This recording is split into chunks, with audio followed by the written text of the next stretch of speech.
xaaladda meesha saddexaad ee ugu barakaysan diinta islaamka ayaa hadda degan. falastiiniyiintu waxay hadda rajaynayaan inay ku cibaadaystaan kadib isbuuc dibadbaxyo ka dhan aha xakamaynta dhanka amniga ee Israa'iil. Israa'iil waxa ay qaaday qalabka biraha sheegayay taa beddelkeeda waxa ay sheegaysaa inay baaritaan caqliyaysan ka samaynayso hareeraha magaalada qadiimiga ah kadib rabshadihii halkan ka dhacay. in kamaradihii ay ka qaadaan meesha iyo xayndaabka ay ku soo rogeen waxay muujinaysaa inaan awalba loo baahnayn ee ahayd cadaadis ay Israa'iilna saarayso annaguna waanu ku qasabnay inay dib loogala noqdaan arrimahaasi. waa qalalaasaha sida uu ku bilowday.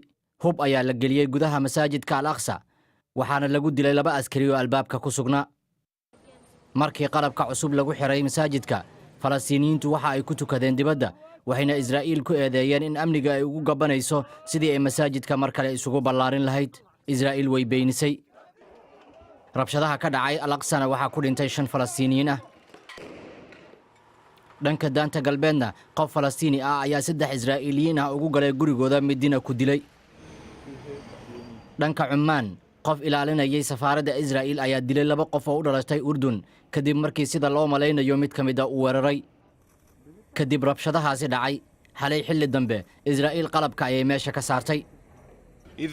Israa'iil waxay xaqiijinaysaa in xorriyatu diinka ay ka hirgasho Qudus. qof kasta ayaan u ogolaan doonaa inuu halkan yimaada isla markaasina uu ku cibaadaysta. 50 sano kadib qabsashadii Israa'iil ee magaalada qadiimiga ah ee Qudus, dhawaanahan waxaa muuqatay mar kale sida xuduun ay ugu tahay rabshadaha.